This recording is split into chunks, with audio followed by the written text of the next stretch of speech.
Mother, what Mother Nature, has given to us this day. Such a beautiful, beautiful day. Valentina has worked and thought about what she wanted to say today over the past couple of weeks. And on Thursday, she was hit in the back of the head by a door in school and got a concussion. And so the doctors have suggested that she stay quiet. I am here from St. Paul, Minnesota, and I am honored to be here to speak on Valentina's behalf. Valentina says hello.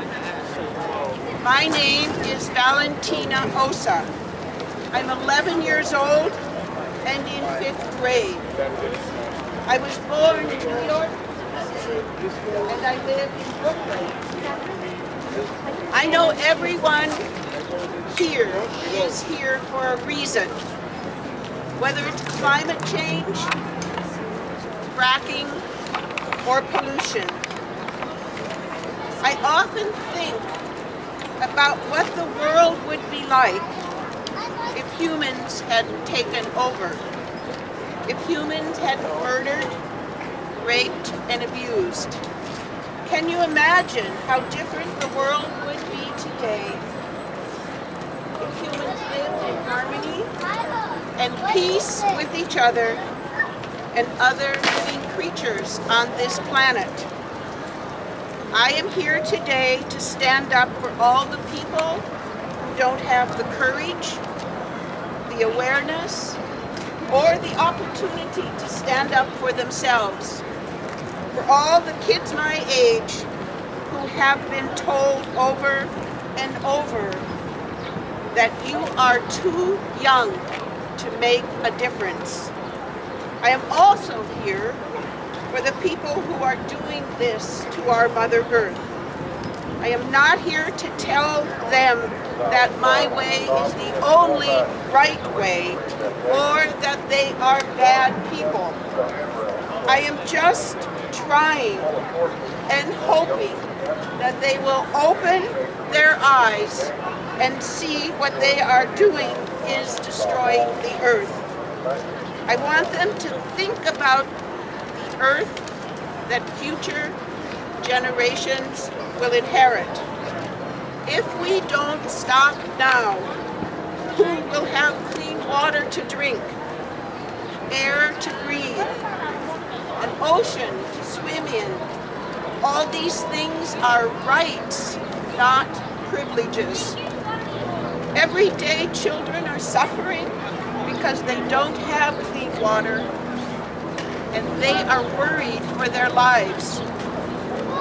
Is this the kind of world we want to live in? Animals and plants are becoming extinct at a faster rate than ever before.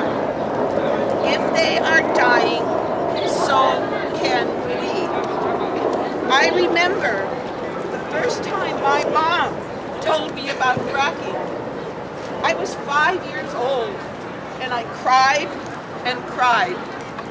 I had a fear in what it would be like when I was older. I had a fear that people were doing this to the earth and that they would not stop. I had a fear that we weren't just doing this to us, but we are doing this to all the animals and all the organisms of this earth. It just went against life itself. I started doing research, and every time I got more angry, I needed to do something. I asked my mom if I could write Governor Cuomo a letter asking him to stop the fracking. I asked my mom to take me to a rally because that was something I believed in. I did everything a 5-year-old could do to make a change. And we did make a change.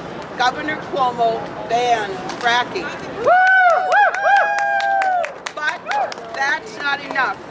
Climate change has gotten worse really fast, and we need to make changes faster. Governor Cuomo, we need you to stop the fracked gas compressor stations. The chemicals go into the air and poison the water, land, humans, animals, and everything around it. We need you to stop the pipelines. We need no more fossil fuels. We need 100% renewables. You're the governor. You're the adult. Make this madness stop. In 100 years, we might not even exist anymore if we keep going at the rate we're going now. Animals are dying. Forests are perishing. People are getting angrier. We are throwing down bombs, and they destroy cities and not even thinking. We are drilling into the earth like it doesn't matter, like the earth is just a thing we can throw away and get another one. We can't. If we destroy the earth, there is no turning back. There is not another one. Look what we are doing. We're trying to go to Mars because we didn't take care of this planet, because we just destroyed it. People are just taking what they want for greed and money and power. It needs to stop, or we won't have a world left. So I ask you here gathered to repeat after me. I stand for the water. I stand for the water. I stand for the children. I stand for the children. I stand for the air. I stand for the air. I stand for the animals. I stand for the animals. I stand for the forests. I stand for the forests. I stand for the earth. I stand for the earth. I stand for life. I stand for life. And I hope you will all stand with me. And I hope you will all stand with me. And you too, Governor Cuomo. And you too, Governor Cuomo. I really hope you will stand with all of us. I really hope you will stand with all of us. I stand here with Valentina. I stand here with Valentina. And I thank each of you who are here today. And I thank each of you who are here today. And I say Happy Mother Earth Day. And I say Happy Mother Earth Day. We stand. We stand. We stand. We stand. We stand. We stand. We stand. We stand. We stand. We stand. Thank you. Thank you.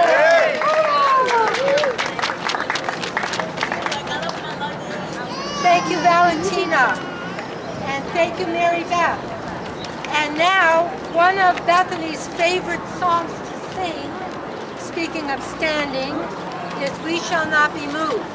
So that's the second song on your sheet.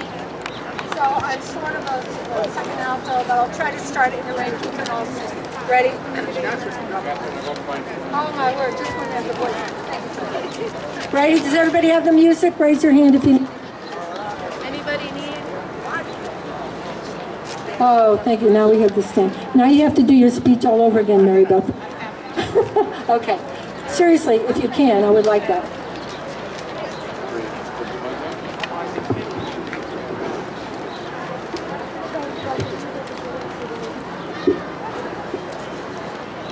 And the last three verses are different from the ones that you know. Okay, ready? We shall not be moved. We shall not be moved, just like a tree that's planted by the water. We shall not be moved. Everybody.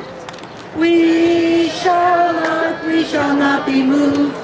We shall not be moved, but for the earth that's for all lives, we'll protect her. We shall not be moved. We shall not be moved, just like the sky above our heads. We'll work to keep it clean. We shall not be moved. We shall not be moved. For now and for all the children, we'll work to save Earth now. Very good. And now we're going to move on to our next, somebody can grab that. The next of our 4 themes. By the way, if we have time, now that we have a microphone, would you like people if we heard Mary Beth again? Yeah. Would you like that? Yeah. Yes. Okay, Mary Beth, now that we have sound. Thank you.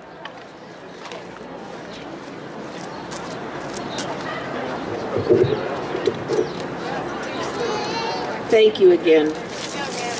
So this is for you again and all of the people who are standing in line waiting for the water taxi, that as you get on the water, you might just have a thought about that water and this Mother Earth and our water. My name is Mary Beth Yarrow, and I am the grandmother of my 11-year-old daughter, Valentina Osa, who was supposed to be here today to give this speech that she wrote, has spent the last couple of weeks working on and thinking about. And on Thursday, a door banged into the back of her head and she has a concussion and can't be here. Rachel and Leah, I want you to come up here and stand. We've got an opportunity to say this again. We waited for you. These are Valentina's friends and sisters in this effort. This is Rachel and Leah Jones, and I'm so glad that we didn't have a microphone until now so that you could be here. May I take this out of the, okay, there we go. So, Valentina is 11 years old. I am on my way to 71 years old. We are bookends of the Yarrow family. It is my honor to be here today to read this in Valentina's stead. She wrote, "Hello, my name is Valentina Osa. I am 11 years old and in the 5th grade. I was born in New York City and I live in Brooklyn. I know everyone here is here for a reason, whether it's climate change, fracking, or pollution. If humans hadn't murdered, raped, and abused, can you imagine how different the world would be today if humans lived in harmony and peace with each other and other living creatures on this planet? I am here today to stand for all the people who don't have the courage, awareness, or opportunity to stand up for themselves. For all the kids my age who have been told over and over again that they are too young to make a change. I am also here for the people who are doing this to our earth. I am not here to tell them that my way is the only right way, or that they are bad people. I am just trying and hoping that they open their eyes and see what they are doing is destroying the earth. I want them to think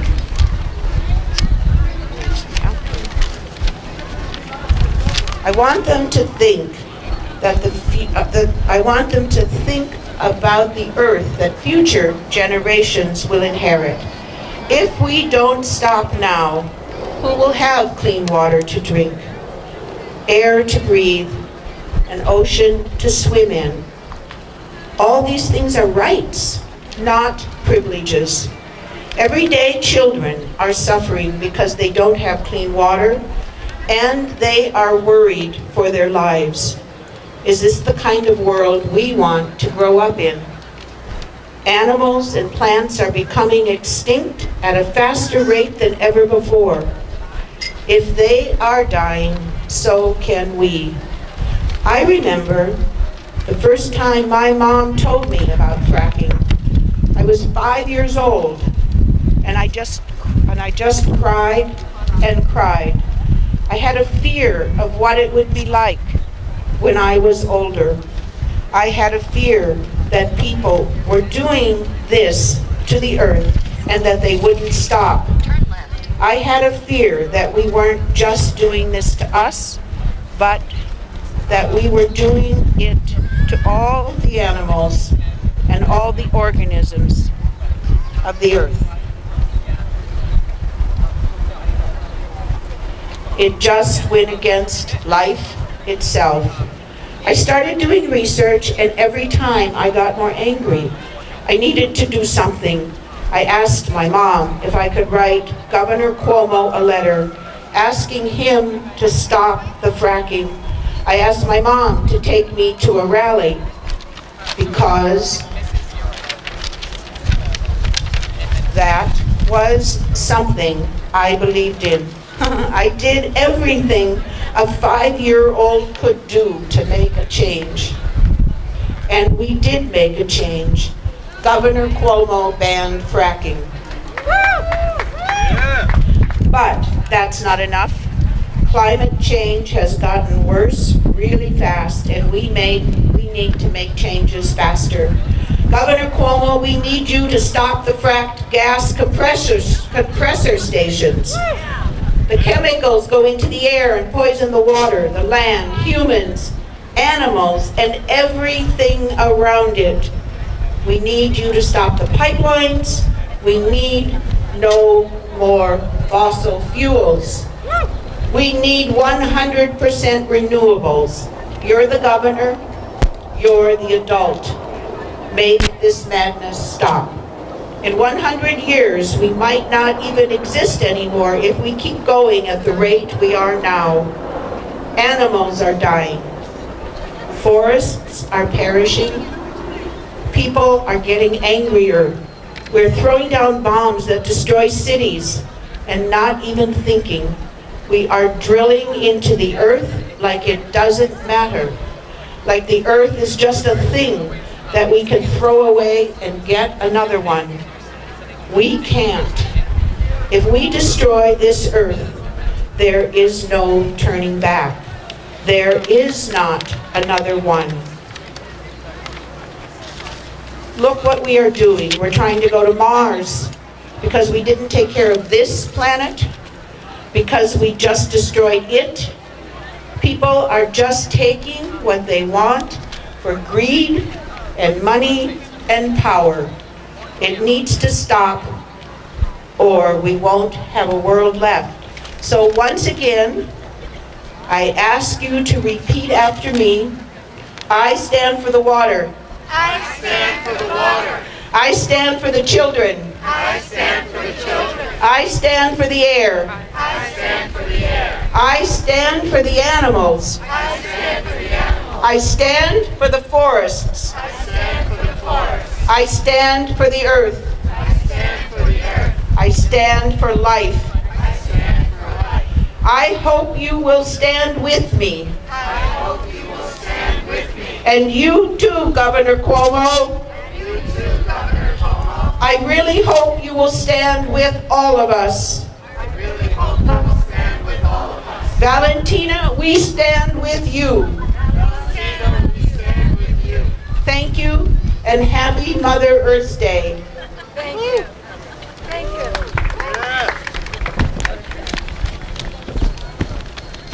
Thank you. Thank you so much. Thank you so much. And I'll tell Valentina. Okay, Great, thank thank you. Thank you, everybody. Is Kate here? Kate Whitman? Okay, what we're going to do now is move on to the next of our four themes, justice. And Kate was going to be talking a little bit about the justice. She's been working on the gun safety issue, and she was in charge of getting 2.7 million students to walk out of their schools. Was anybody here at the March 25th rally for gun control in Washington, D.C.? A few people, okay. So we're going to go now to our next speaker, who is John Mermelstein. Am I saying that correctly, John? Yep. Okay. And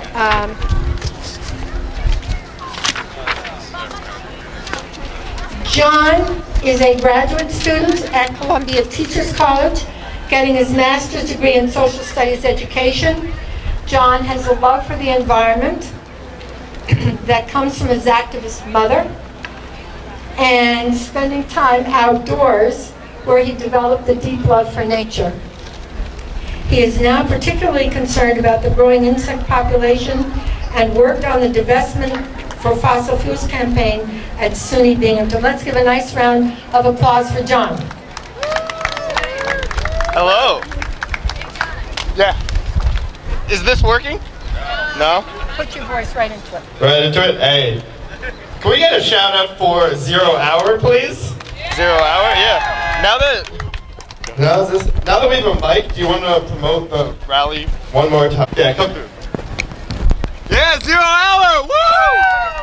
You gotta be mad close. Yeah. Hi everyone. So I am here. Hello.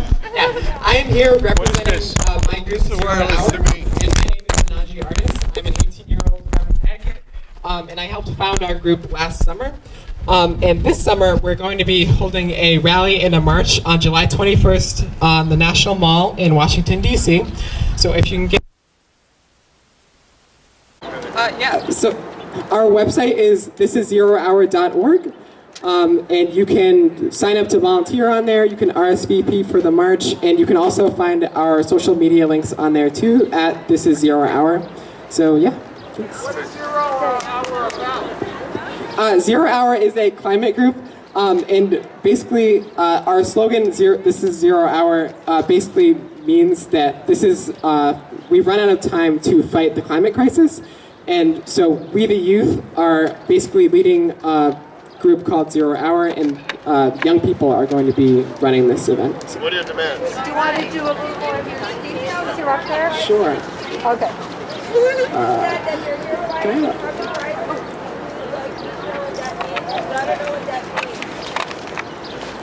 So there was a question about what the climate crisis actually is. So some of our asks are making the economy 100% by 2028. And we want to do this because we think that the fossil fuel industry has too much influence in politics, but also because sustainable energy is far better for the environment than fossil fuels. And we know this because scientists have been studying the environment for the past 100 years, and we know that burning fossil fuels creates greenhouse gases that trap heat in the atmosphere and all that, and that's warming our climate, which is bad for the environment. So this summer in DC, we're going to be lobbying congresspeople on the 19th, and basically those are going to be our two asks. So we're going to ask them to stop taking money from the fossil fuel industry, and we're going to ask for them to push for a plan, a 10-year plan to move towards sustainable energy and move away from the fossil fuel industry.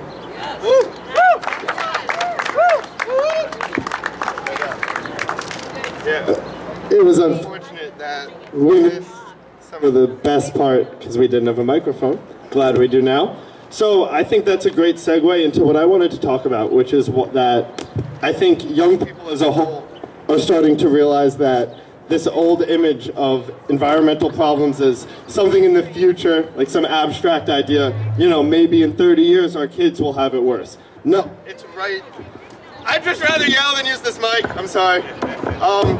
And this is a problem that it's literally right now, right? It's affecting every single one of us today. The seasons show that climate is giving us crazy weather that we're not used to. And even more than the day-to-day, we have more extreme weather than we've ever had. So what's happening right now in Puerto Rico shows that not only are we having more extreme weather, but that the victims of extreme weather are disproportionately poorer people of color. Let me ask you, have you ever heard of a rich person suffering from an environmental problem? Has it ever happened? Never. Every single time there's an environmental problem, the people who bear the burden, the people who actually suffer from them, are poorer folks, generally of color. So right now there are two extreme examples of this, but Puerto Rico is a very urgent one, and then of course we have DAPL being built in the Dakotas, in South Dakota. So we see that the native folks who we have already exploited our entire existence are now going to be bearing the brunt of our fossil fuel construction project when we should be moving toward 100% renewable energy. So we see, 100% renewable energy, let's go! So beyond just America, we see that in the middle, is this? Okay, cool.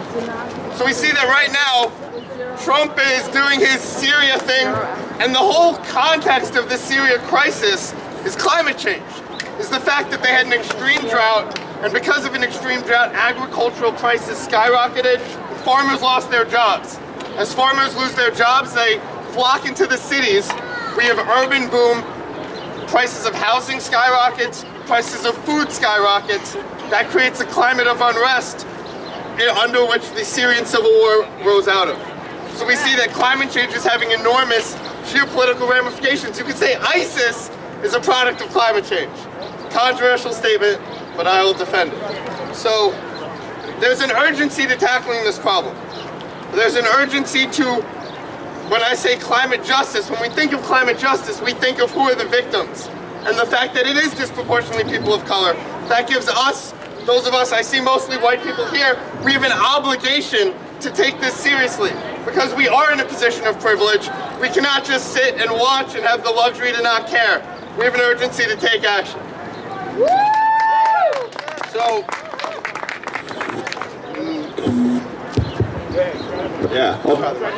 So, the other one? Thank you. Thank you.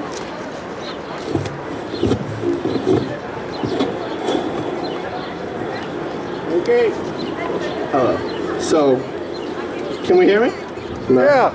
Okay, so I want to end on a hopeful note. I think 2018 does give us a really cool opportunity to change the narrative of climate activism for all of these reasons, because of the urgency of 2018, because of the optically obvious nature of an intransigent federal government that doesn't have our interest in mind, because they are taking the corporate donations. And it's not just Republicans who take these donations, to be completely clear. Democratic politicians, including Governor Cuomo, take massive contributions from companies like Exelon. So as we see that there's an urgency to the problem, we see that the victims are predominantly poorer folks of color. There's an opportunity for coalition building that's been absent in the environmental movement.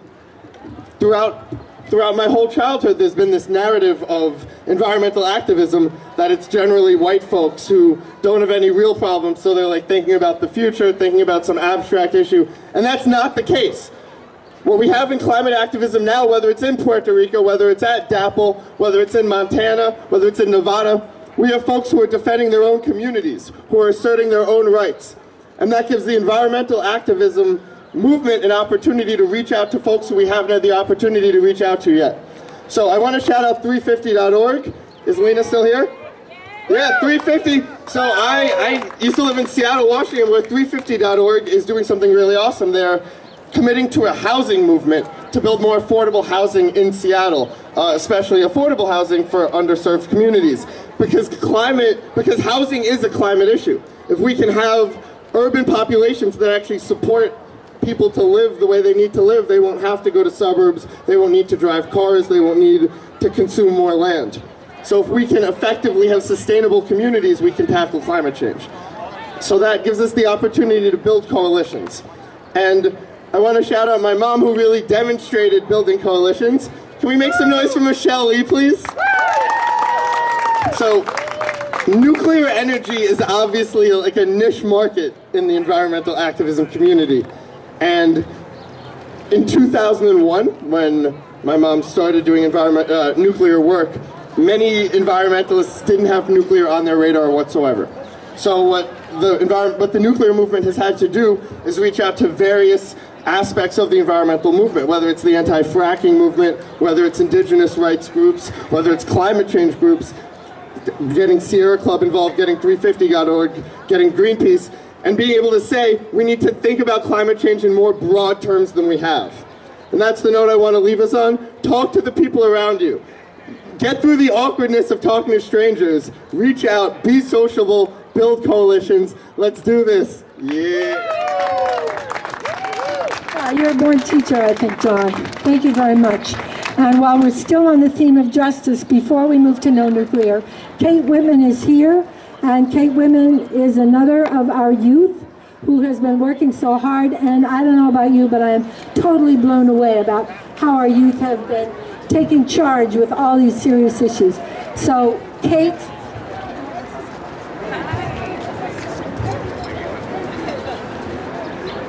So I just want to read to you a word about Kate.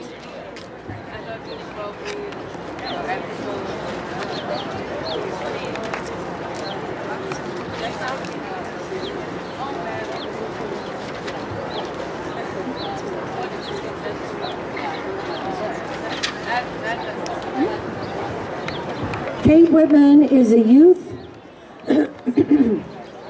who helped lead a citywide high school walkout in 2016.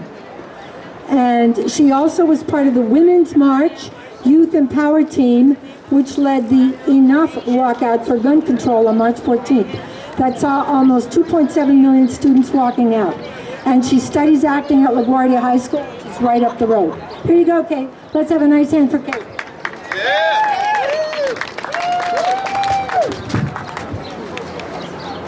Hi, I'm Kate Whitman, and I'm 17, and I'm one of the leaders of Women's March Youth Empower, which branches off of Women's March. But most importantly, I'm one of the tens of millions of young people who have become increasingly politically active in the last few years. There are more than 20 million Americans between the ages of 16 and 22 today. And in recent months, we have consistently shown up to protests and marches to voice our opinions and our demands. Today, on Earth Day, we're doing the same. We realize the power that we possess to make America better for everyone and to make the world better for everyone. Legislators and politicians have also realized that power. However, they are moving slowly. They're waiting to see if we can sustain our energy, our level of passion, and to see if we can apply it to multiple issues.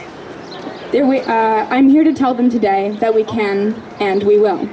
We have the capacity and the commitment to bring about change on a wide range of issues, the environment being one of the most important. Young people are the ones who are going to inherit the consequences of the decisions made by our politicians today, and as the previous speaker said, we are already seeing these consequences. The way things are going, we will be inheriting a damaged ozone layer, plastic islands, and a food chain missing some of its most valuable parts. But I have good news. Young people turn into young voters. And it is our duty to vote out those who see the world around us as disposable, as something that they can cash out to fill up their bank accounts. It is also our duty to vote in people who see the world and our environment as it is, as beautiful and as fragile. This is an issue that crosses all political, social, and economic boundaries. It is an issue based not on opinion, but on scientific fact. It is an issue that needs to be addressed right now by all of us. By young people, by students, by teachers, by parents, and most importantly, legislators. There should be no doubt in anyone's mind that young people will be voting in the upcoming elections and voting for people who represent our best interests. That's right. Environmental change will come, and legislators will either work with us or be voted out.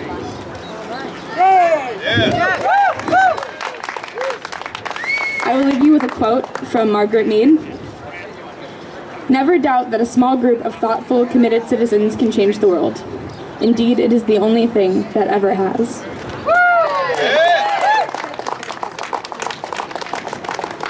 Thank you so much, Kate. And now we are going to go to our third theme, which is no nuclear, and we will hear from John's mother, Michelle Lee. And Michelle Lee is an attorney. She is a senior policy analyst at Promoting Health and Sustainable Energy, or PHASE.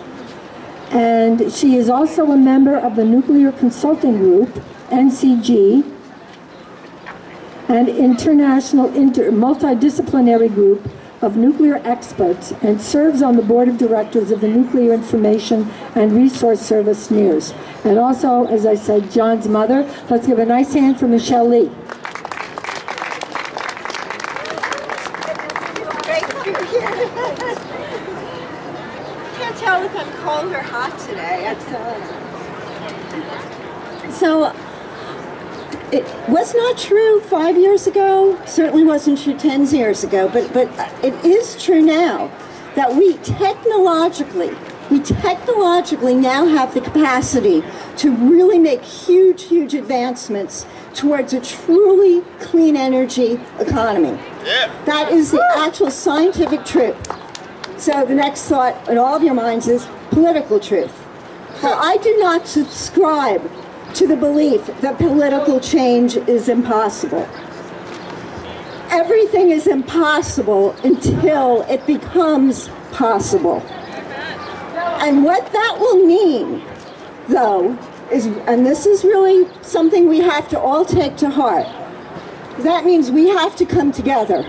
Every wing of the sustainable earth movement, every wing of the community movement, the labor movements, the student movements, the women movements, everyone who wants a world where we can enjoy beautiful days like this in parks and have waters that are clean. Should be a human right for everybody to be able to go swimming in a water body near where they live. There shouldn't be a single creek which is so toxic that you could get poisoned. And I wasn't going to talk about this, but it just brought back to mind. When I was in high school, my friend Lori, and we were on the other side of the Hudson River, and she slipped into the Hudson River. And she came out with a chemical burn all over her body. She had to be hospitalized from slipping into the Hudson River. And in the ensuing decades, environmental groups and fishermen and people who make a living from the river got together, and the Hudson River is getting cleaner and cleaner and cleaner, and further upstate you can swim in it now, in the Croton area. Yeah. On the other hand, in the Croton area, you have Indian Point, which is pumping radioactivity and thermal pollution into the river every single day. And to give you just a sense of the scope of that kind of pollution, the thermal pollution, the heat that a nuclear plant needs to keep hot cooling systems going, is the equivalent of detonating a Hiroshima-sized atomic bomb into the river every single week of every single year, decade after decade after decade. That has been going on now for over 40 years, that amount of heat. Okay? It goes all the way up. We have thermal imaging that shows how the heat plume goes up and down the river. Another thing, water resources. Water are becoming crucially important globally now that we have climate change and high population levels, is waters, source water, drinking water. This is a problem that is very complex.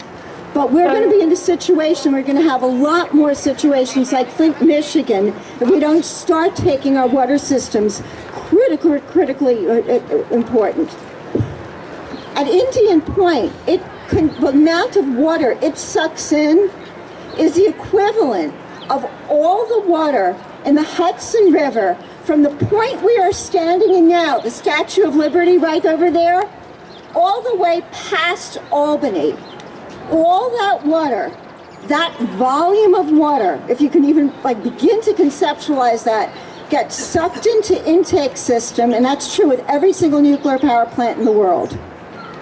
So, and that's pulling in and killing billions of fish and larvae, so you have the direct damage to the environment. In addition, the radiation gets pumped out by nuclear power plants constantly as part of normal operation. And guess what our wonderful federal regulations that have been in place since the 1950s protect against?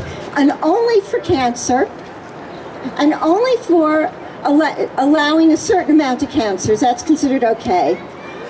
But it comes from something called the REM, it's a reference man standard that came out of the Manhattan Project developing the atomic bomb.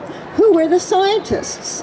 They were white men in their 20s.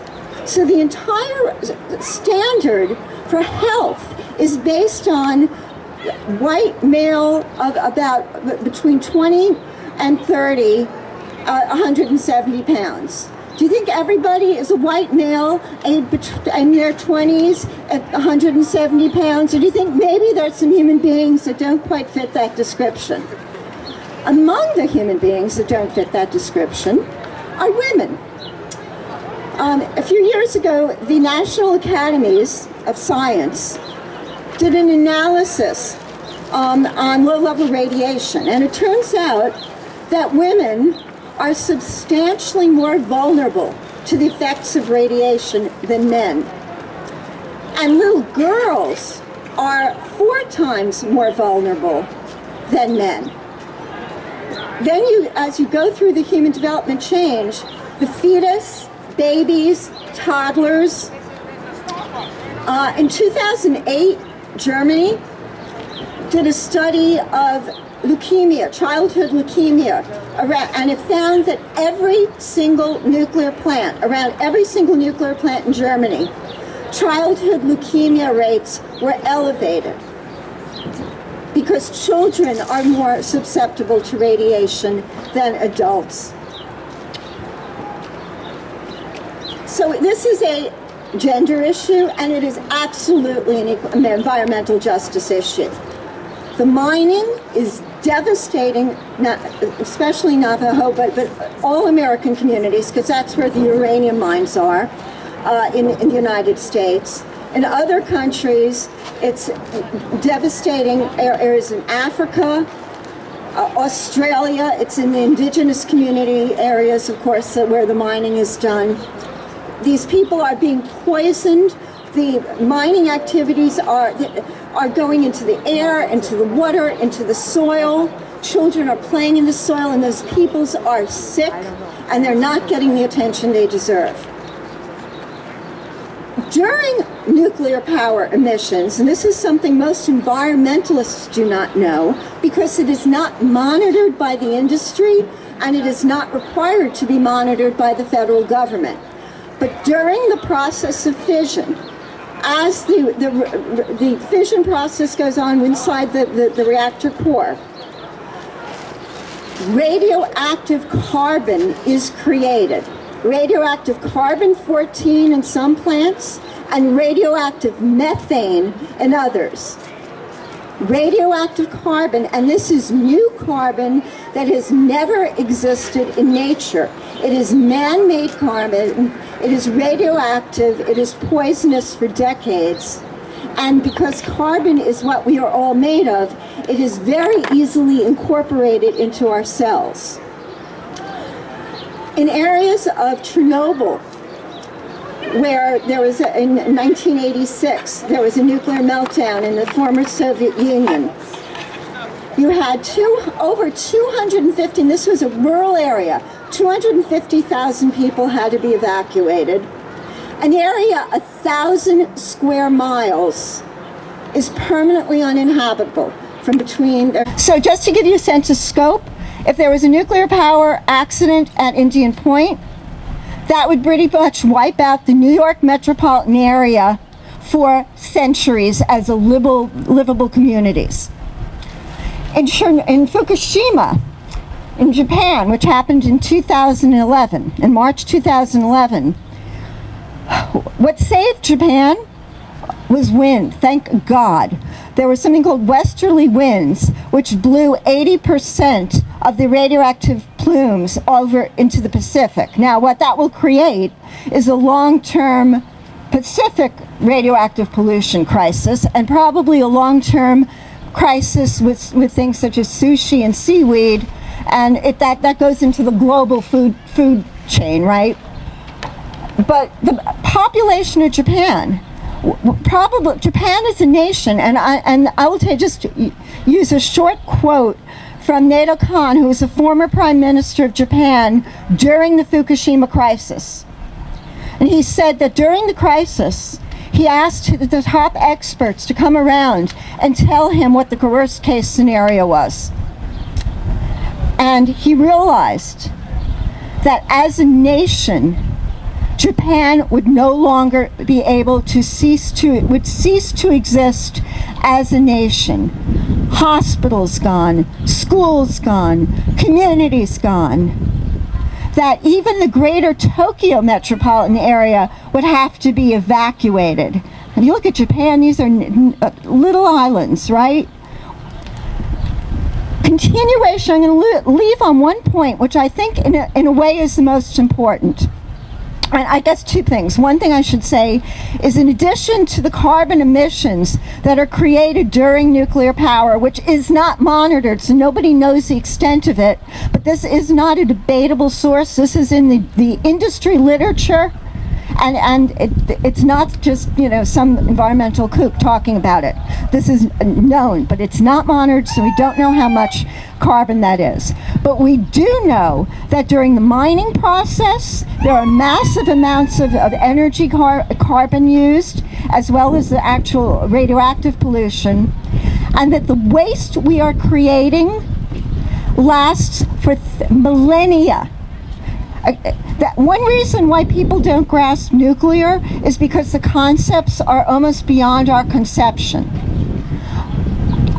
10,000 years ago, this area was covered by ice. It was the Ice Age. So that was 10,000 years ago. The glaciers began to retreat about 20,000 years ago. Plutonium, one of the most dangerous of the all radionuclides. Plutonium has a half-life of 24,000 years. Okay, what kind of hubris, what are we playing with where we're creating a toxic product that has a half-life and a full life of nearly 250,000 years? And that has to be kept for the environment, according to National Academy of Sciences, for 1 million years. You know, we cannot get our act together on a day-to-day basis, but we have to creating waste that is going to put people in jeopardy for 1 million years. This does not make sense to me. And I think a key thing that we all have to do in the environmental community is inform each other. We're all in our little silos. You know, they're the anti-pipeline people and the anti-fracking and the anti-nuclear. We got it. That's gone. Those days are gone. We don't have the luxury for silos anymore. We have to come together. We are coming together, and we're going to fight, and we're going to win.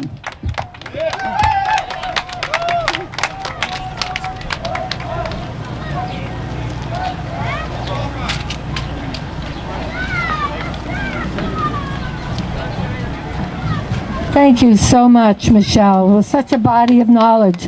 Many of you here today helped work to shut down Indian Point Now, which is coming 2021, right? Reactor 1 and number 2. And we still have to be careful of 3 Mile Island upstate near the Great Lakes. There's reactors 1 and 2, there's Gunay, and there's Fitzpatrick. And Governor Cuomo would like us to pay something like, I may not have this figure correct, $7.8 billion with a B dollars to bail out those nuclear power plants that are aging and ready to be closed. So that's ratepayer money. Yeah, and that's ratepayer money, taxpayer money. So we have to be aware of that. And if you think of it, if you're talking to Governor Cuomo, ask him not to do this. There's been a big campaign to stop that. Okay, and now we're going to just touch briefly. I know some of you may be getting tired. We're coming near our home stretch. Legislation is something that can help. Amongst other things, legislation could work 2 ways. One, people could be so angry about something, they work to make a law to change it. For example, the smoking laws. As soon as they found out secondhand smoking was destructive to our health, they got laws to change it. The other way it works is people who aren't aware now have a law that they have to obey, and hopefully they will become aware.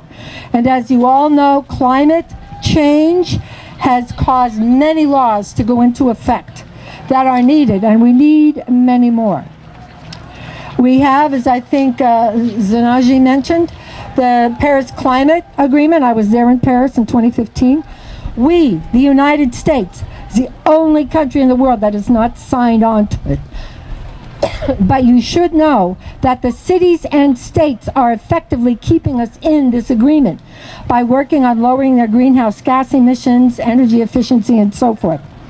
Okay, And now, in regards to legislation, we have with us Tiff Fernandez. Tiff, yes, and Tiff is with Food and Water Watch, is now going to tell us about the federal legislation off fossil fuels. Tiff is an activist and legislative strategist who led passage of the Massachusetts Brownfields Act and campaigned to file the LGBT Equality Act, now co-sponsored by 240 House and Senate members. Tiff has a Master's of Law and Human Rights in Africa and has produced his own musical in the New York Fringe Festival. Please give Tiff a nice applause. Thank you. Thank you, thank you, thank you.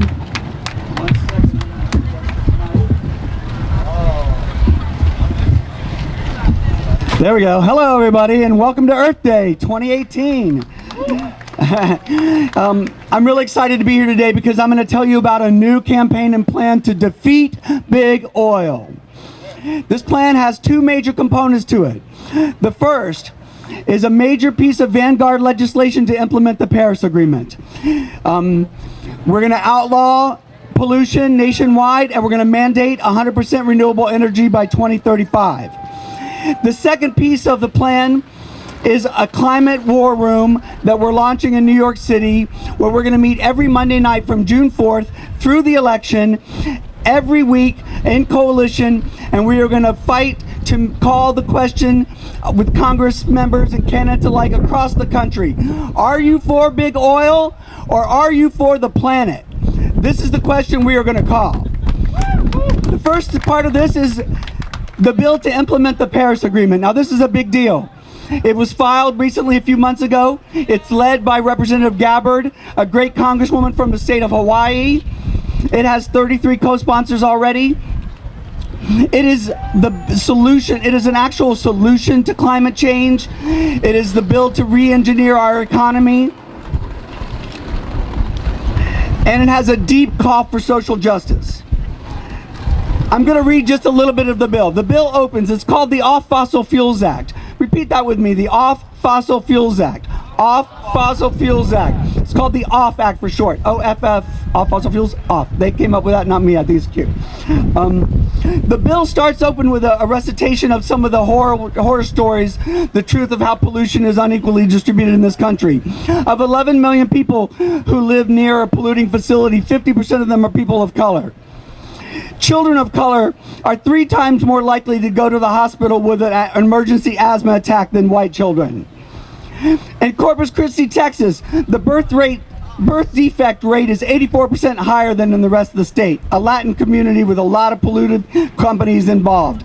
And 25% of Superfund sites in the United States, 25% of them are in Indian lands, which are only 4% of the country. The bill starts with that statement as a bow and apology to these communities for the nightmare that we have perpetrated on them. Shame on America. Then it says, it is the sense of Congress that the United States must transition to a 100% clean energy economy. 2, it is not in the national interest of taxpayers of the United States to subsidize highly profitable, polluting fossil fuel companies. 3, it is imperative that the United States make extensive investments in grid modernization projects across the country. Skipping to 12, we strongly endorse the principles of environmental justice adopted at the first National People of Color Environmental Leadership Summit. Finally, it goes on in 22, I'm skipping to say, we know that green-collar jobs are the present and future of industry, and these jobs must include the ability for workers to collectively bargain. 26, without equivocation, we must not only create new jobs for workers who have lost work, but we must ensure that those jobs are good jobs, meaning they pay a family-sustaining wage, they provide health care and retirement benefits. And 27, the last opening, we have the technology to transition to 100% renewable energy right now. All that is missing is the political and social will. And that's what we're going to start developing. Then the OFF Act, it proceeds to do real incredible things. I'm just going to pile them off for you. 1, mandates 100% renewable energy nationwide by 2035 and 80% by 2028.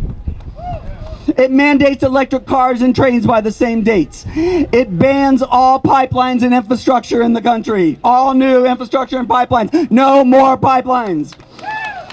It ends all federal tax subsidies for the oil industry. All of them. Out. It bans oil and gas exports. No more oil and gas exports. It mandates the right to unionize for green workers. It creates a real support system and funding for workers hurt by this transition, and establishes a real seat at the table for local tribes, community justice groups, and frontline communities, vesting them with power to decide how money is spent and how the clean energy plans are made. It's an amazing bill, it really is. I couldn't believe it when I first read it. It's only 22 pages, 10 of which are the findings of facts, and 10 of which are the law these I just read to you. It's that short, it's that incredible. And it works in the smartest way possible. It mandates that the electric companies buy 100% renewable. Solar, wind, geothermal, and tidal. Only. No nuclear. So it works just like when you get the right to opt into clean energy on your bill. Instead of us individually having to do that, it mandates that all the electric companies nationwide buy 100% renewables. That's how we're going to fix it. And then the private sector comes in and will deliver that on schedule. So, and the last thing, the icing on the cake, the whole transition from R&D grants to community development and new energy infrastructure is funded by ending the offshore corporate tax loopholes. Hello? This is like a candy store for environmental activists, union workers, children's health advocates, anti-corporate Occupy Wall Street activists, and practically every social justice cause in America. It's time to fight. There's nothing more powerful than an idea who's come, and that's what's happening with the climate movement. The climate movement, after 50 years, has hit a crest on the wave, and we're about to ride into Washington, D.C. like a tsunami coming up. There's going to be a blue wave coming, and there's going to be a feminist wave coming to New York with over 500 women running for office in the House and Senate, and there's going to be a climate tsunami. This is the time. We are in the middle of an organizing and activist zeitgeist. Occupy Wall Street, Black Lives Matter, LGBT rights, women rising, youth uprising, and all of these relate to climate change. Because climate change is not just a human rights issue. Climate change is every human rights issue. Now, the most important point I'm going to make today right now is the timing. And this is horrifying. And I had no idea 2 years ago when I really started digging deep into this movement that this was the case. I had no idea of the timeline until when we surpass the 2-degree limit of the Paris Agreement. We have, as it turns out, 20 years more pollution. Our pollution, the pollution that we pump into the air over the next 20 years will determine the fate of humanity for the next centuries to come. It's our pollution. We've kicked this can down the road for 30 years. Congress has known about this since the 70s. By 1988, they knew it was man-made. They've done nothing because we didn't have the power. We have the power now. And we're gonna use that power. So now at the action plan. We have an action plan. We're gonna escalate this action. Oh, before I go on the timeline, 20 years more pollution before we hit enough pollution in the air to obligate us to 2 degrees warming. In 6 years, we will have put enough pollution in the air to take us past the 1.5 degree warming. Between 1.5 and 2 degrees warming, we face 15 tipping points in this world. Ocean currents are going to change, ice sheets are going to melt, after which a series of dominoes come into play that we will have no control over and no ability to stop and no ability to prepare for. So this is an emergency, and the timelines in this bill of 80% by 2035 and 100% by 2035 and 80% by 2028 are real deadlines tied to the science. And we keep telling everybody, listen to the science, listen to the science. The movement needs to listen to the science right now, and the scientists are telling us it's now or never. So we have an action plan to go with the solution. You just heard the solution. The action plan is a climate war room every Monday starting June 4th. June 4th, every Monday in Chelsea. We have a fabulous location on 18th Street. A fancy furniture store is going to offer their space to us every Monday night for 5 months through the election. And we have 2 goals. It's Food and Water Watch and 350 NYC that are partnering with us, and other allies like Sunrise and other groups. We're going to be coming together every week, and we're going to demand that every candidate for Congress nationwide take 2 pledges. One is the OFF Act that I just told you about, a pledge to take the OFF Act. We already have 100 candidates that have taken that pledge. The other pledge is the No Fossil Fuel Money Pledge, and this is being spearheaded by 350 and other organizations. It says basically candidates promise not to take any oil money. And these 2 pledges together call the question, are you for big oil or are you for the planet? And so we need everybody to show up every Monday night, all the coalitions, all the groups. We need you to come together and help us fight this fight. We're going after every candidate for office in all 435 congressional districts.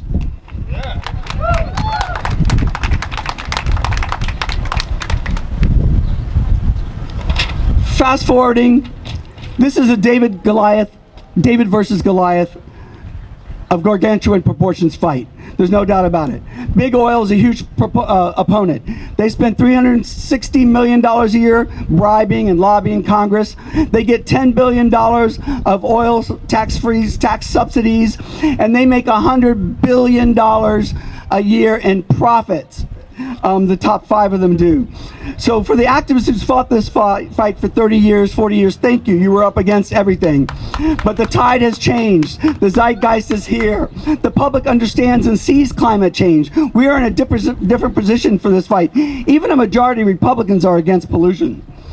So this is the time to go all in. If you are for 100% renewables, this is your bill.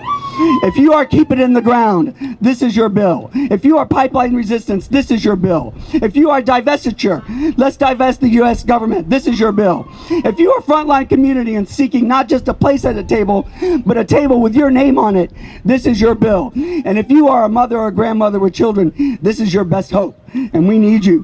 History will judge this generation on our actions. Are we going to stand by, fully aware, and let our pollution destroy humanity, bring floods, famine, fire, disease, killer heat waves and storms? Are we going to let our pollution do this? Let the greed and the love of money destroy the Garden of Eden? No. So it's us to show up. We have the solution and we have the action plan. 2018, we're working hard. We're going to get as many as we can. By 2019 and 20, we're going to drive this home. By 21, we'll have a new house, a new White House. I'm wrapping up. And we will pass this legislation to implement the Paris Agreement, just like we passed the Paris Agreement. So I'm calling on all the climate warriors, the water defenders, the scientists, the students, and the honored grandmothers willing to heckle politicians like only grandmothers can. Everyone with that fire in their spirit that cannot wait for victory. That fire that stirs with rage at the injustice. That fire that's ready to sit and protest as long as it takes. Next year, Earth Day 2019 needs to take place on the front lawns of every congressperson in America, because they have homes and families and friends who live on this planet, and it's time to find out what those people think too. Until we pass this law, this Earth bill, to save humanity and save our planet, we must rise to action and do what it takes to win. There is no time to waste, and too much is at stake. Come help light this fire. Come to Climate Mondays. Let's get to work, and let's call the question. Are you for big oil, or are you for the planet? Now's that time. Thank you. Wow, thank you, Tiff. The only problem is I think you need to be a little more enthusiastic. What do you think? I think we're going to do this. I really do. I have faith that our young people and old people, middle people, everybody's going to do this. We have 2 more speakers, and then we might have some dancers coming. So I'm moving us along. But before I introduce our next speaker, Edie Kantrowitz, I want to ask you a question, but don't answer it now. This is one way to get our liquids, the plastic bottle. This is another way, an aluminum can. And this is a third way with a reusable bottle. Don't answer yet, but I'm going to ask you which is the worst for the planet, which is okay, and which is the best. And now I'd like to introduce Edie Kantrowitz, who is with United for Action. And Edie has been president of New York City Friends for Clearwater. She's done a great job. Thank you, Catherine. Well, you're welcome. And Edie is stepping in to talk about New York City Council Bill 034, who Ling Tzu has been working very hard on, and Edie's going to be talking about it. Thank you, Edie. 135. Okay. 034, right? No. Okay. Yeah. Hi. Okay. So, folks, we have a lot of work ahead of us, but I'd like to tell you about one very specific and concrete, and maybe it looks small, but it's a very powerful thing that you can do right away to help the environment for Earth Day. Okay. We have in the City Council a bill which is called Intro 135. Okay, it's City Council Intro 135. This was introduced by Councilmember Brad Lander, and Intro 135 is the bill that would ban or restrict the sale of styrofoam, polystyrene containers in New York City, okay? So it's a bill that's banning styrofoam, and I think we know that we need a ban on styrofoam, right? For many, many reasons, okay? We have a tremendous problem with our waste stream, with our litter, and actually styrofoam is one of the top 10 items that they found when they do beach cleanups worldwide. There's styrofoam out there, okay? But there's also styrofoam inside, because even when styrofoam is disposed of properly, it's still, because of its nature, it's very crumbly. It can blow off of garbage trucks, and it gets into the air, and then it winds up not only in our landfills, but it winds up also in our sewage systems, in our waterways, and it winds up in the oceans, okay? And so what happens? Different types of wildlife are exposed to this material. They're eating it. Land creatures, birds, marine creatures, all kinds of wildlife are eating the styrofoam, and then they die. Okay? They may die because they get a blockage from a piece of styrofoam right inside them, or just from the toxins that are inherent in this material. Okay? Now, you may not realize how toxic this is. It's a plastic. Plastics are toxic. Okay? It has recently been shown that polystyrene, which is derived from styrene, which is what is made into styrofoam, is actually carcinogenic. And it's also derived from fossil fuels. It's a petroleum product, okay? So we certainly don't want to be using anything, if we can possibly help it, that comes from fossil fuels, right? Okay, so we have a lot of different reasons why we want to ban styrofoam, but lo and behold, the industry tells us that we can just recycle it instead. People are trying to say we can recycle the styrofoam. Do you think we can recycle the styrofoam? No. Okay. Because styrofoam is very different from a lot of other substances. Like we said, it's crumbly, it's very porous, okay? And so if you send styrofoam to a recycling plant, first of all, it soaks up a lot of the food juices that may be on it, the grease and stuff. And not only does it come into the recycling plant dirty and make other stuff dirty, but it will pick up more liquids and substances once it's there at the recycling facility, okay? Also, the little pieces and pellets of it will blow around and actually contaminate other things that could be recyclable. So you're actually making your recycling profile worse by trying to introduce styrofoam into the mix, okay? And Sanitation Commissioner Catherine Garcia put out a very detailed report last year showing that there is no feasible way for New York City to successfully recycle styrofoam, okay? So we just want to ban this stuff. There are alternatives that are fully compostable. We can live without styrofoam. We lived without it, you know, for thousands and millions of years, okay? All right, so there are two things that I would like people to do in order to help get this ban, okay? First of all, because it's city council, I would like everybody to call their city council representative, right? And if you don't know who your city council member is, you can easily find out by just asking Google, who is my city council member? And you'll get the phone number and you can call them up, and you want to ask them to support and co-sponsor this bill. It's Intro 135. And if they're already a co-sponsor for Intro 135, you can thank them. But if they're not yet co-sponsoring it, then ask them to be a co-sponsor, okay? The other thing I'd like everyone to do is to call City Council Speaker Corey Johnson. And with Speaker Corey Johnson, you want to ask him not only to support the bill, but to actually bring it to the floor of the City Council for a hearing. Because a bill in the City Council needs to go to the floor for a hearing before it can be voted on. So that's a crucial step. It needs to come for a hearing, okay?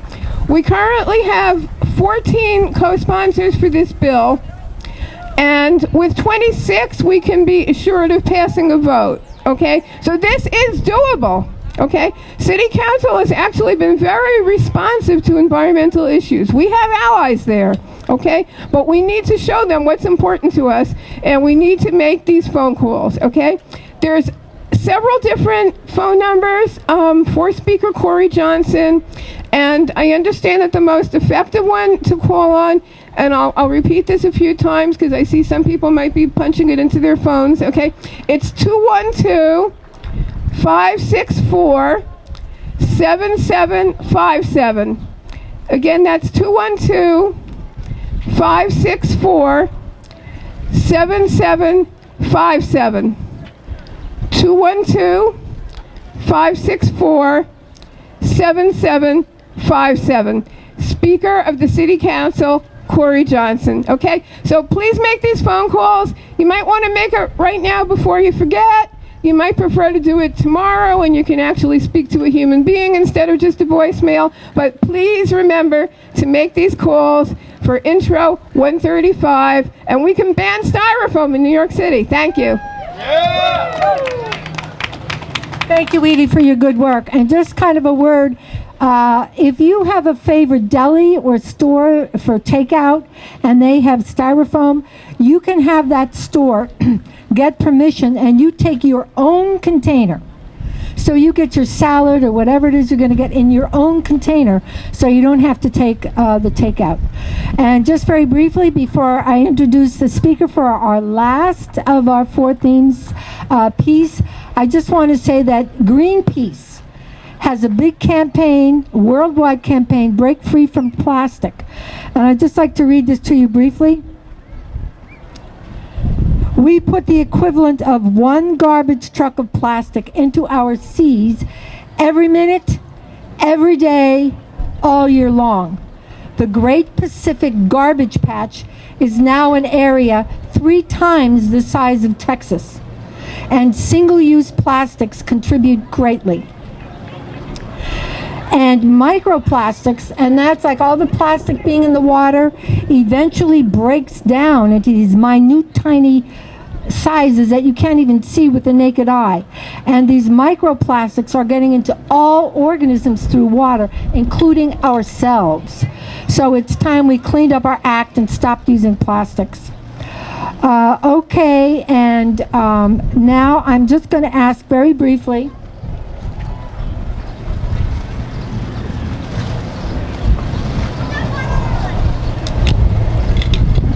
worst, okay, and best. How many people say this is the worst we could be getting our water in? Yes, you're right, because it's at plastics. Most people do not recycle these. This is not recyclable. And this is part of what's making up the Great Pacific Ocean Patch. No plastics. And we're in the process of getting the New York City Council to introduce legislation to that effect. How about aluminum? How is that? Aluminum is okay. You're right, because it can be recycled, and most people do recycle it. Okay, and what about your own container? The best. You're right. You all pass 100 on your test. And the last of our themes is peace, and I'm going to introduce Sally Jones. And Sally Jones is chair of Peace Action Fund of New York State, and Sally helped start a chapter of peace action on Staten Island in 2002 where she lives.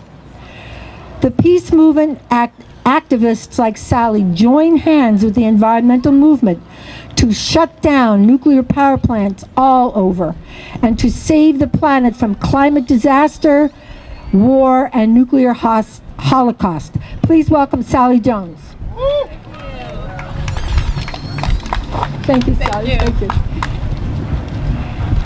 I think we should have a big thank you to Catherine Skopik for organizing this wonderful event here. I have been to others and it's always so uplifting and the signs are beautiful and I'm so glad we're here. That small group that we heard about, we're the small group and there's small groups organized all over the city, all over the state, all over the country, all over the world today doing what we're doing. So I feel the link, I feel the energy. For the air, for the water, for the earth, for plant life, wildlife, for all life, this year is the most important year in my lifetime to be a peace voter activist. Peace Voter is the name Peace Action gives to a campaign that brings the values we as peace activists hold dear to the election booth. And as a member of Peace Action of Staten Island, New York State, and National Peace Action, I am excited to be here to tell you about it. This year, I feel a special passion to encourage everyone I meet to become a peace voter activist. This year, we have an opportunity to make a big change in Congress. In 2 months, in New York State, on June 26th, we will be voting in the congressional primary. You must be registered by June 1st to vote. On September 13th, we will be voting in the state election primaries. You must be registered by August 19th to vote. And on November 6th, we will be voting in the congressional and state general election. You must be registered by October 12th to vote. So why not register now and get everyone you know to register now? Our planet is in even more danger than ever from a U.S. president and his administration that is glorifying war and weaponry and selling it around the world, and that desecrates the values that we love and respect and is represented by the Green Lady in the harbor, the Statue of Liberty. Whether you are 18 years or older or not, whether you are eligible to vote or not, you can be a peace voter activist. Spending $686 billion on the military budget has to change. Become a peace voter activist and change that. Spending $1.7 trillion for a new nuclear arms race has to change. Become a peace voter activist and change that. Fighting wars in 7 separate nations: Iraq, Afghanistan, Syria, Somalia, Pakistan, Libya, and Yemen, and arming more than half the nations in the world on this planet has to change. Become a peace voter activist and change that. The U.S. backing of the Saudi-led war on Yemen has caused the world's worst humanitarian disaster on the Yemeni people. More than 22 million people, 3/4 of Yemenis' population, are in desperate need of aid and protection, according to the United Nations. Become a peace voter activist and change that. The Iran nuclear agreement has made the world a safer place, thanks to years of painstaking negotiations in pursuit of a peaceful means of resolving concerns over Iran's nuclear program. Now the Trump administration is threatening to pull out of that agreement. Become a peace voter activist and change that. Bring peace to the Korean Peninsula and prevent any kind of military confrontation there. That requires diplomacy and patience, not confusion and bluster. Become a peace voter activist and change that. Join me in becoming a peace voter activist. Please answer, yes, I will, if you agree to these actions. If you are eligible to vote, make sure you are registered to vote. Will you do that? Yes, I will. Whether you are eligible to vote or not, make sure everyone you know is registered to vote. Will you do that? Yes, I will. Let people know you are a peace voter activist and hand them a voter registration form if they are not. I have extra forms with me today. Please take one. Will you do that? Yes, I will. Go to forums and events where you can ask candidates questions, record, and share their answers on social media. Will you do that? Yes, I will. Here are 3 questions you could choose from. Do you support increasing or reducing the military budget? What do you consider to be the goals of the mission of the U.S. military? Do you believe that the U.S. has a responsibility towards civilian populations harmed by war? And what is your view on accepting refugees from those conflicts? Well, you can ask any of those questions. Will you ask one of those questions? Yes, I will. Become an active member of a group that is working on peace and social and environmental justice. Will you do that? Yes, I will. Get out to vote and get others to vote on election day. Will you do that? Yes, I will. Thank you so much, and thank you, Catherine, for gathering us today. You're welcome. Thank you very much. And while Ivan is changing the battery, I want to thank Sally again. Let's give her a nice big hand. Sally works very hard on peace action in a lot of different ways. Although the climate situation is critical, as nationally and globally we are experiencing abnormal weather with extreme results of climate change, there are positive solutions being applied every day to turn the situation around. And I'm just going to mention a few before we wrap up. Here in the United States, there are now 105,000 women and men in all 50 states being employed in the wind energy sector, with a 9% growth in wind and 99% of wind farms located in rural areas. Wind turbine technician is the second fastest growing occupation after photovoltaic installer, that's solar. And this is rather interesting too, that in Sweden, they've come up with a new innovation for electric vehicles. They put a strip in the middle of the road, so when an EV, an electric vehicle, drives on this road, a movable arm comes up to the base of the electric vehicle, much as a tram touches an overhead cable. And as the car is driving on that road, the electric vehicle, it's charging. So this is a new innovation that may get us out of the transportation problem. HSBC, the bank, has made a small step by making a commitment to stop financing the most carbon-intensive energy projects. No financing for new coal, yay, and tar sands. BP, British Petroleum, will place a cap on emissions out to 2025.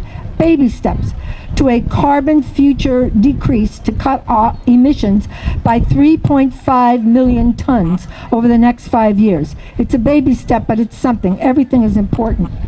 Britain recently went more than 2 days without any energy from a coal-fired plant, and this spells the end of coal for all of us.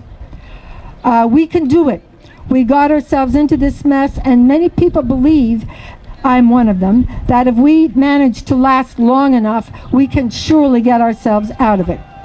We may not be able to instantly stop the fossil fuel industry from ruining our climate, although I, for one, would truly like to do so. One place we can make a difference and do have control over is ourselves and our households, where almost every decision we make either helps or hurts Mother Earth. So we can live more mindfully. We can reduce our consumption, recycle, as Zanaji pointed out he did with his family, avoid plastics, and on and on and on. We can walk or bike when we can, rather than drive. We can keep educating ourselves as to what actions are best to help Mother Earth and live more sustainably. Add up all the households in New York City, New York State, the world, and we've got the job done. Thank you for being here. Happy birthday, happy Earth Day, Mother Earth. Give yourselves a big hand. Thank you, everyone.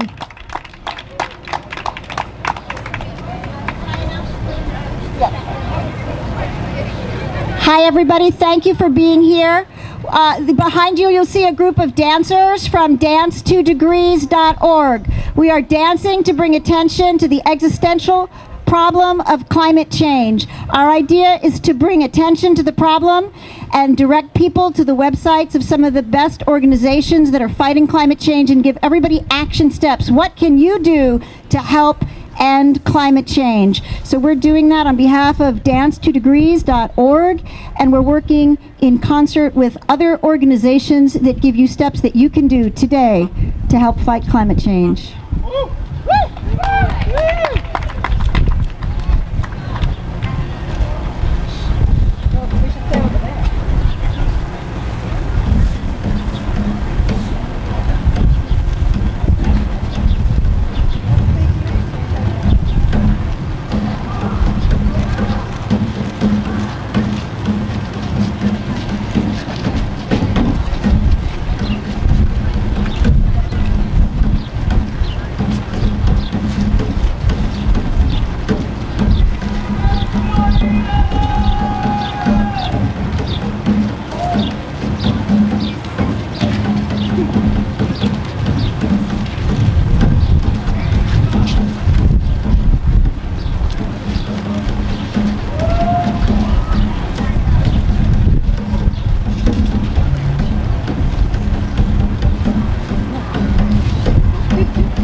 That was absolutely excellent. I'm going to read that again. Then I was standing on the highest mountain of them all, and round beneath was the whole hoop of the world. And while I stood there, I saw more than I can tell, and I understood more than I saw. For I was seeing in a sacred manner the shape of all things of the Spirit, and the shapes as they must live together like one being. And I saw that the sacred hoop of my people was one of many hoops that make one circle, as we just saw, a beautiful circle, white as daylight and starlight. And in the center grew one mighty flowering tree to shelter all the children of one mother and one father. And I saw that it was holy. Thank you.